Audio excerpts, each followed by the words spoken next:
ስደትና የባዕድ ሀገር ኑሮ ለሁሉም ነገር ይከብዳል። በተለይ ደግሞ የልብ ወዳጅን አብሮ አደግንና የሙያ አጋርን መርዶ በሩቅ ሆኖ መስማት ህመሙ እጥፍ ድርብ ነው። አርቲስት ሀና ዮሐንስ በአርቲስት ነጻነት ወርቅነህ ህልፈተ ህይወት ላይ የተሰማትን ጥልቅ ሀዘን ገልጻለች። የአርቲስት ነጻነት ወርቅነህ ድንገተኛ ህልፈት እንደ መብረቅ የወረደባት ሀና ሀዘኑን ማስተናገድ ከባድ ሆነባት። በምትኖርበት የባዕድ ሀገር ሀዘንን እንደ ሀገር ቤት ጮሆ ማውጣት ደረት እየደቁ ማልቀስ አይቻልም። የውጭው ዓለም ጸጥታ ለሀዘንተኛ አይመችም። ሀና በሰጠችው ልብ የሚነካ ምስክርነት ያንን የሰቀቀን ቅጽበት እንዲህ ስትል በዓይነ ህሊናችን ትስለዋለች። ጎረቤቶቼ አብዳለች እንዳይሉኝ መኪና ውስጥ ገብቼ ጮህኩ፣ አለቀስኩ፣ ከመሬ ጋር ታገልኩ። ሀዘኔ ግን አልወጣልኝ አለ። ይህ የመኪና ውስጥ ብቸኛ ጩኸት የነጻነት ወርቅነህን ሞት አምኖ ለመቀበል የተደረገ የውስጥ ትግል ነበር። ሀና ነጻነትን የምታውቀው በስራ አጋርነት ብቻ አይደለም። እሱ ለሷ የ10 ቀበሌ ጓድ፣ የፒያሳ ትዝታና የፈገግታ ምንጭ ነበር። ሀዘኗ አልወጣ ሲላት ትዝታ ወደ ኋላ ወሰዳት። እነዚያ በጋራ ያሳለፏቸው የፒያሳና የ4 ኪሎ ቀናት ከፊቷ ተደቀኑ። አብረው የበሉት፣ አብረው የጠጡት፣ በመድረክና በፊልም ስራ ላይ አብረው የሳቁባቸው ደጋግ ወራት በተራ መጡባት። ነጻነት ወርቅነህ አምኖ መቀበል ከበደኝ። ነፂ ወንድሜ፣ ነፂ የሥራ ባልደረባዬ፣ ባዕድ ሀገር ሆኖ የወዳጅን ሀዘን መስማት ለካስ እንዲከባድ ነው ስትል የሀዘኗን ጥልቀት ገልጻለች። በመጨረሻም ከአቅም በላይ የሆነውን ሀዘን ለፈጣሪ በመስጠት ለልብ ወዳጇ የመጨረሻ የሽኝት ቃሏን በምርቃት ቋጭታለች።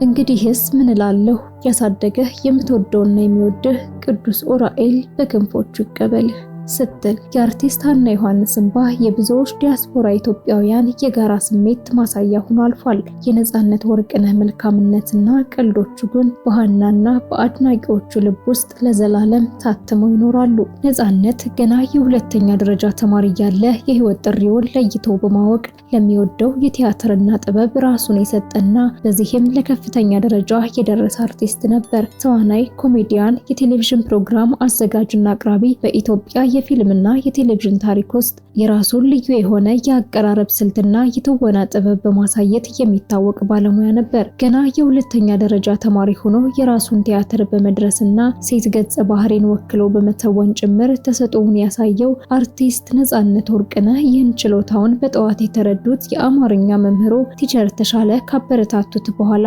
በቲያትር ሙያ እንደገፋበት በተለያዩ መድረኮች ሲናገር አድምጠነዋል። በዩኒቨርሲቲ የቲያትር ክፍል ቆይታውም ከመምህራኑ ልዩ ድጋፍና አድናቆት የሚቸረው የያኔው ወጣት አርቲስት ነጻነት እስከ ለተሞቱ ድረስ ሙያውን ለማሻሻል የሚጥር ድንቅ አርቲስት እንደሆነ የሙያ አጋሮቹ ይመሰክራሉ። የኪነ ጥበብ አጀማመሩን ሲናገር እንደሚሰማውም ነጻነት ወደ ጥበቡ ዓለም የገባው ገና በወጣትነቱ ሲሆን በተለይም በኮሜዲ ስራዎቹ የብዙዎችን ትኩረት መሳብ ችሏል።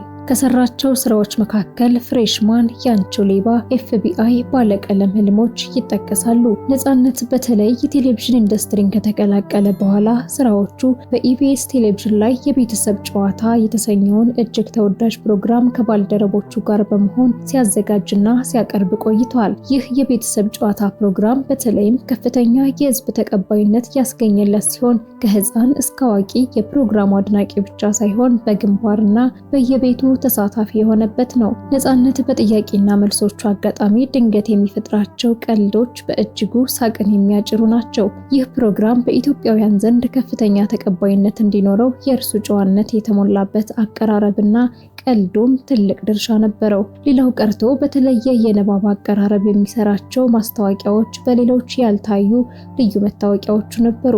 ነጻነት በስብዕና በስራ ባልደረቦቹ ዘንድ ተወዳጅ ሲሆን በትህትናው ለስራ ባለው ትጋትና ሁልጊዜም ሰውን ለማስደሰት ባለው ዝግጁነት የሚወደድ እንደሆነ መላው የኢቢኤስ የስራ ባልደረቦቹ ይመሰክሩለታል። በየዕለቱ ትኩስና አዳዲስ መረጃዎች እንዲደርሷችሁ ቪዲዮውን ላይክ እና ሼር እንዲሁም ሞገድ ቲቪን ሰብስክራይብ በማድረግ ይቀላቀሉን።